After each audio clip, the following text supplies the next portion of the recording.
changes in flight operations, but assured relatives that they are working hard to bring all the pilgrims back home from now against Tuesday.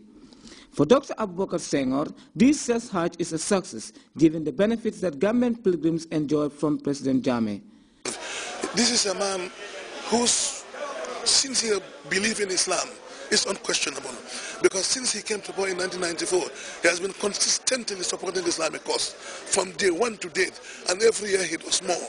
So therefore, the only thing we can do is to, like what I know that people have prayed for him seriously in the Holy Lands. Not only Gambian pilgrims. I'm sure when your reporter comes, he will have documentary evidence of what I'm saying. The Sierra Leonean delegation, led by the Minister of Social Welfare, came to our camp to meet the Amir al-Hajj and the Gambian delegation to convey their sincere thanks on behalf of the government of Sierra Leone to the President of the Republic of the Gambia because of his generosity. On the side of the Hajj Commission, Dr. Senghor has this to say. It has been a huge success this year too. The Hajj has been a huge success. All the stakeholders, that are involved in the Hajj activity or in the Hajj program, they've done very well. So it has been a huge success. In Al Medina, for instance, all this, the three segments of the Hajj have been completed by the pilgrims, like the Ziyarah in Al Medina, the Umrah, and the Hajj proper. And all of the pilgrims are also accounted for. GIA, Mr. Nyasi and his team in Banjul and the team in the Holy Lands, they have done it again. They have done very, very, very, very well.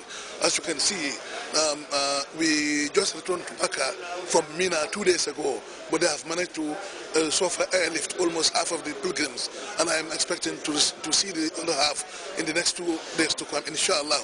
And in addition to that, also all the facilities that the GIA has put on the ground has worked very well. The accommodations in Medina were wonderful, very close to the Haram. The accommodation in Makkah also very good. The medical team led by Dr. Jana has done very well, and then they were always at hand to address any complaint or any problem. The second and third flight are expected to land in Banjul today and tomorrow respectively. Famara Kani, Grts News. Air transport experts from across West Africa are meeting in Banjul to, among other things, review and update the ECOWAS action plan. The meeting also has the added responsibility of amending the proposed air services agreement between Brazil and ECOWAS. Imunjai tells us more about the conclave organized by the ECOWAS Commission and hosted by Gambia Civil Aviation Authority.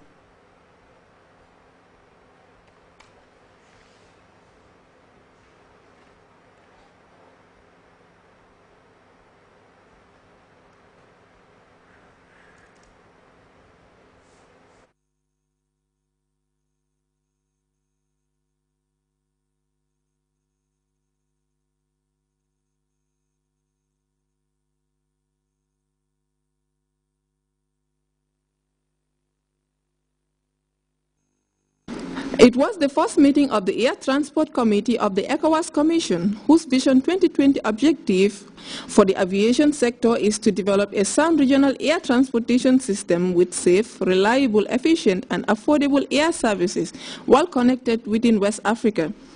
Given the dynamic nature of civil aviation and the need to address the constraints that impede the sustainable development of air transport in the West African region, an Air Transport Committee was established to work closely with the Air Transport Unit within the ECOWAS Commission. The Gambia government, being cognizant of the significance of air transportation to economic growth, has taken vigilant strides to improve safety and security on air transportation services. The importance of air transport lies in the fact that it serves as a catalyst to economic growth. And Africa cannot be left behind if it is to enjoy its fair share of this growth.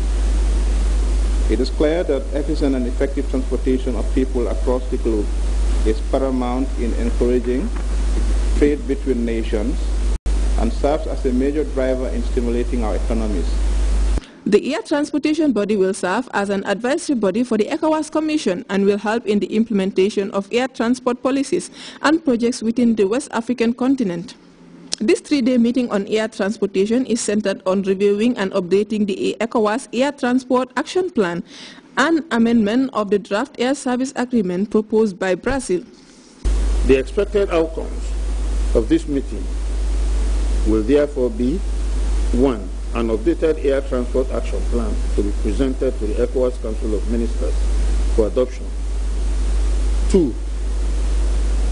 Amelioration of all constraints to the full implementation of the Yamoussoukro decision on the liberalization of air transport in West Africa. And finally, finalization of text of air services negotiation agreements with the European Union and Brazil. Achieving effective and efficient air travel is not an easy task. But I am of the opinion that we can do better in the African air transport industry if we form strong solidarity and cooperation between us. This meeting on air transportation is believed to be of immense importance to the West African continent and will help in ensuring safety and security, which are of great concern to most travelers today, especially at a time when some airports on the African continent are faced with terrorism and other acts of unlawful interference. Omjai, GRTS. We'll take a short break. We'll be back.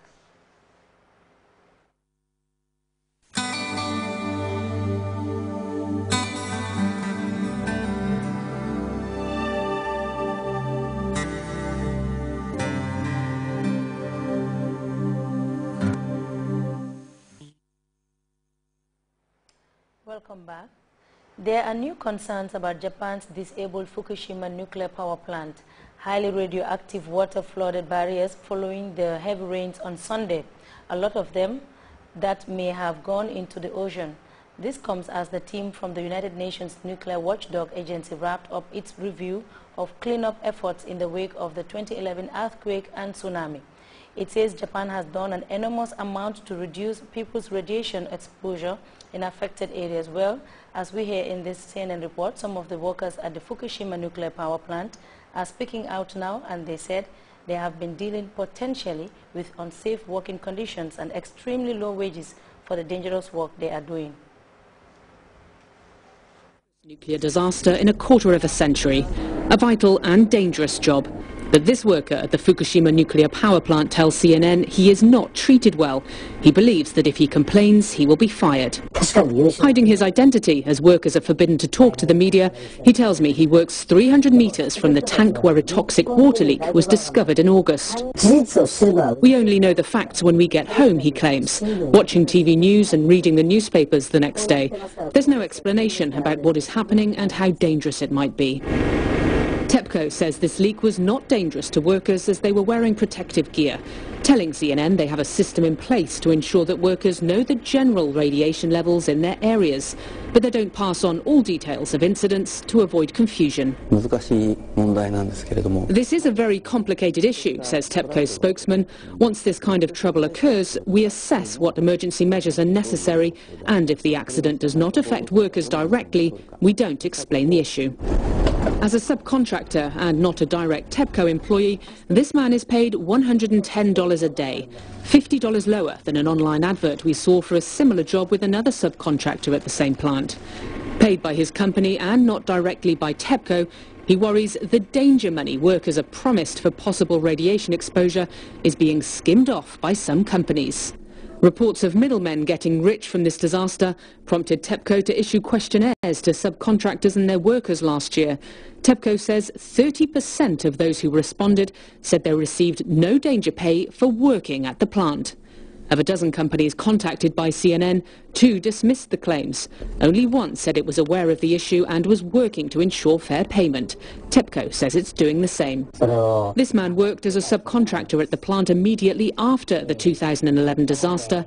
He says he doesn't believe TEPCO and its contractors are interested in fairness for workers. In order to cut costs, he says, TEPCO brought in a bidding system. To win the project, contractors are bidding so low. It's simple, he tells me. Excessive cost-cutting is making workers suffer in terms of payment and health. TEPCO maintains the bidding system is necessary and is making sure bids are adequate without excessive cost-cutting. Hailed as heroes following the nuclear meltdown, these 2 workers say there is now a feeling amongst some of being underappreciated and underpaid. Paula Hancock's CNN, Fukushima, Japan. We now turn to the U.S., where the two escaped convicted